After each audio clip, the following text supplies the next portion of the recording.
Oh, hi everybody. I don't normally do unboxings or reviews, but I thought I might do this one. And to be honest, I can really take unboxings with a pinch of salt, but I think sometimes they can be useful as to whether you want to buy a kit or not.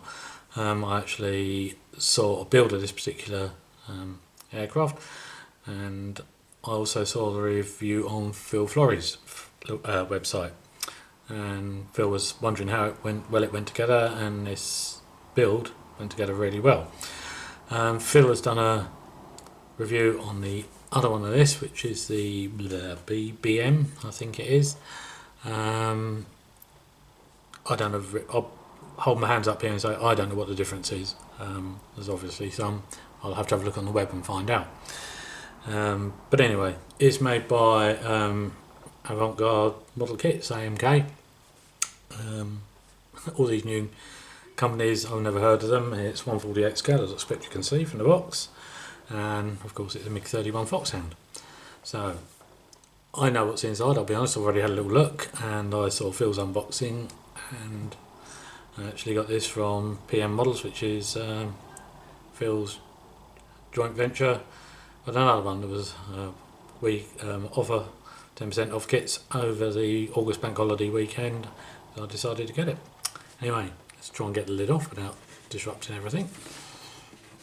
I'm also now using a camcorder to try out what it comes out like. Oh, I'm very good at speaking. Hope I'm not mumbling too much.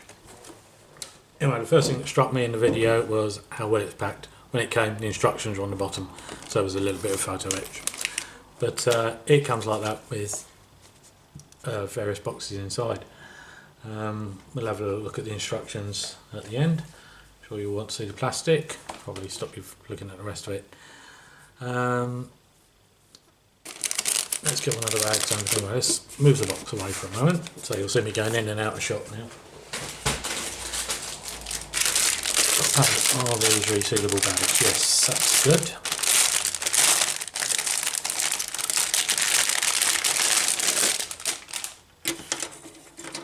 Anyway, these are obviously the wings. Don't ask me if they're the top or the bottom. Phil mentioned that he felt the panel lining was a bit overdone for the scale, but looking at that, I don't think it's too bad. I think it's all subjective anyway, panel lines. I don't know how this is coming out. The sun's suddenly decided to go in. I don't want to put the artificial light on because that just creates a glare. But I hope you can see that anyway. So obviously this is all one piece, the engine sitting here. So yeah, presumably they're the wing tops.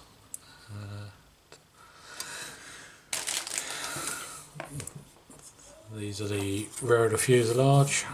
They're a little bit deep maybe, the panel lines, but I don't think it's anything to worry about. Hopefully you can see the bits that look a bit deep there. It's no worse than some of Airfix efforts anyway. Nice clean moulding, no flash that I can see on those bits.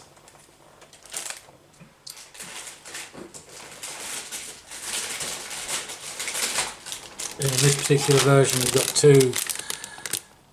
two canopy versions. You've got a clear one and you've got a tinted one as well. So really nicely moulded by the looks of things. I'm not going to take them out of the bags. Just don't feel the need. They look pretty clear to me. After all, it's plastic anyway. I'm not going to take them all out of the bags, it's just a pain to get them all back in. Weapon pylons, I assume. Lots of the engines. Two of those obviously. Fan detail. What else is in there? Looks like wheel hubs are in there as well, possibly. Tyres, yep, definitely tyres. Ejection seats. Nicely moulded, very clean, very crisp. Hope that you can see those. Maybe I ought to take them out of the bags.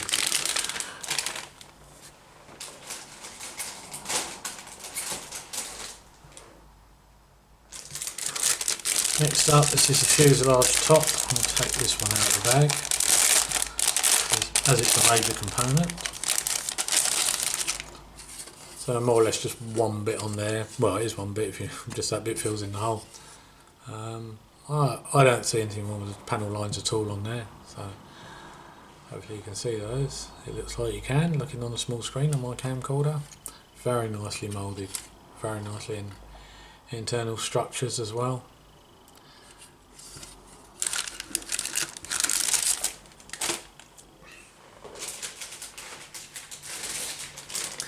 Next up, the double sprue bag, same items in each one.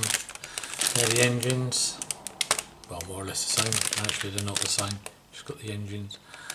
This is some sort of, I'll be honest, I don't know. I was going to say cockpit sidewalls, but it could be, it looks more likely to be wheel wells. Details, and you've got the cockpit tub in there somewhere, moulded on detail. Again, crisply moulded, looks very nice.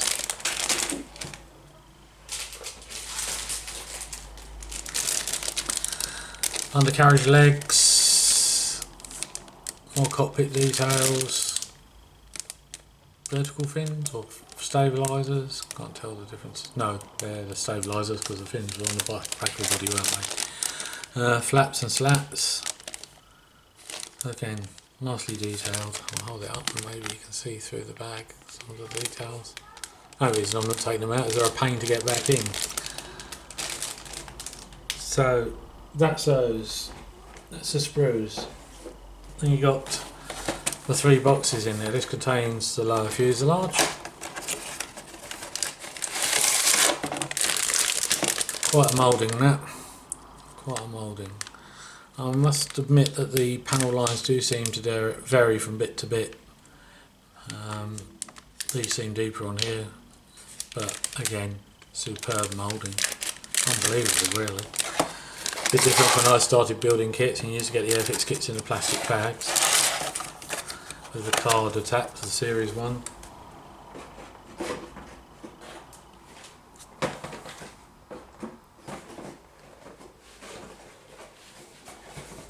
The next bit is the nose fuselage.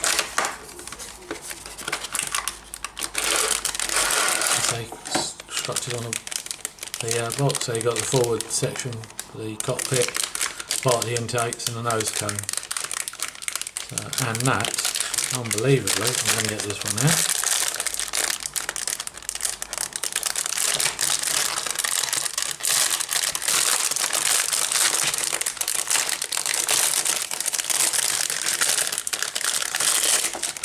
That is slide moulded. That is one piece. That is quite an incredible piece of moulding. That is in my books. If you can hear a bit of shouting in the background, my son's here and he's in his room playing online games with his friends. So, that is quite cool, right, the way that's moulded. Do like that. Just pop that one straight back in the bag. Pick this tip up, stick the sticky bit to the table, and then it comes off. Just make it easy to get back in. So that's that box done. Excuse me while I put it away again. You've got a box with all the missiles in. Hold it that way, be better, you can read that. Again, kind of sneak through, these are slide moulded as well. Really, really good. Look at that. The size of that missile. And look, I'll put my hand over it so you can see how big that missile is. A one piece missile. There's 2 of those. They look like I don't know. I'll look at the instructions. And you've got 4 of these, presumably sort of air-to-air missiles. And you've got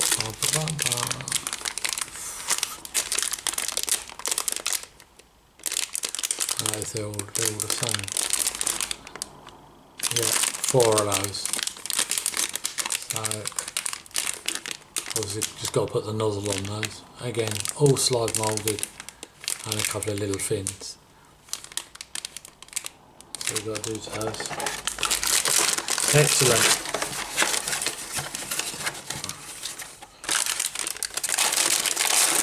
So that's all the plastic.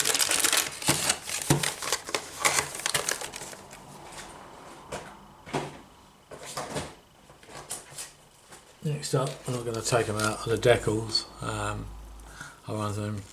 We've also got some Canopy Masks there. Don't know quite how they work because they're on the water. Canopy inner side, canopy outer side. So you've got two sheets in there. You've got the roundels, or whatever you want to call them, and then it looks like a great load of stents, one below for stencils. That's that. And you have a small photo etch sheet with God knows on seat belts, radar dome, I think, ejection handles. Anyway, that's all the components of the kit. Now, cleverly, I've stacked all the bits on the sprues. So, these are the instructions. You've got three options. Let's turn it around so hopefully you can see this. You got Blue 16, which is a Russian, oh gosh, Chelyabinsk air space. The one I'm probably going to do, 23 Red, which is a Kazakhstan Air Force, which is a bit different, quite like that one. And then you've got 73 Blue, which is a training unit of Saval's, don't ask me, it's a Russian place. Savasliaka, yeah, yes. Okay, you've got colour callouts here, which I assume are for Mr. Colours, guns, whatever you like to call them. I'm assuming that. Presumably they're water slide decals for masking the canopy off, not sure how they work, how you get them off again. Slightly disappointing with these. I mean, these are only the painting guides, but they're pretty, I don't know if it'll show up on here, they're pretty like low resolution images, shall we say. There's steps on all the angles.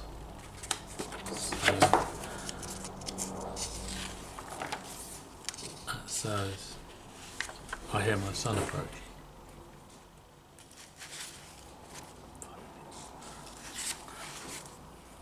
Obviously after something, I told him 5 minutes. Sorry about the interruptions, guys. Anyway, this is carrying on like, you actually don't start with the cockpit, which is a surprise. You start with the engines, the intakes. Move on to the lower fuselage, where you install part of the missile launch systems, presumably some sort of jamming system on the side there. I really don't know, just conjecture. Fitting the nose gear bay, air intakes,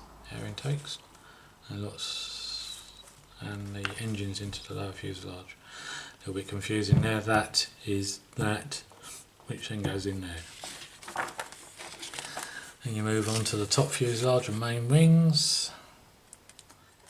Obviously drill to open for the missile pylons, attaching the slats, two options, lowered or retracted, same with the flaps. Then you obviously attaching the lower fuselage to the top fuselage to the lower bit with various little colour call-outs.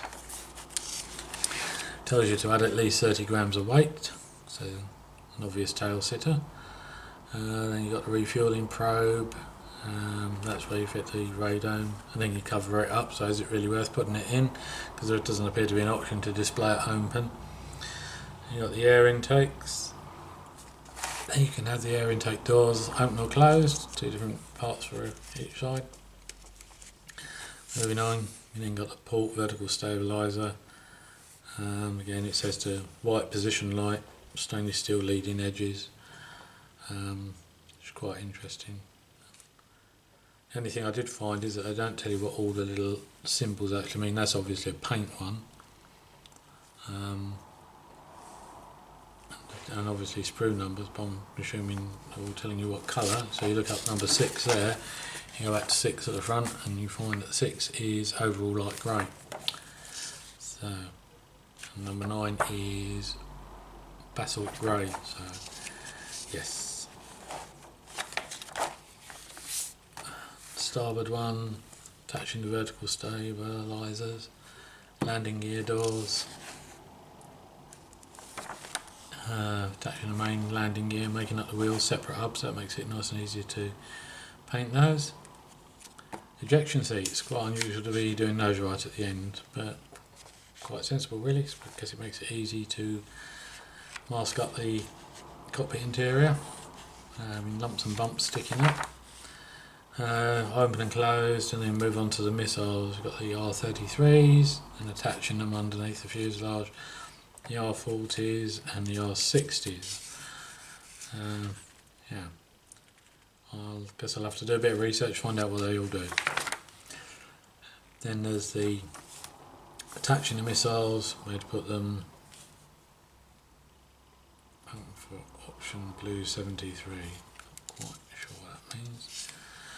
Yeah, and then attaching stencil data to the aircraft and the pylons and the ejection seats. That's for the port side, that's for the starboard.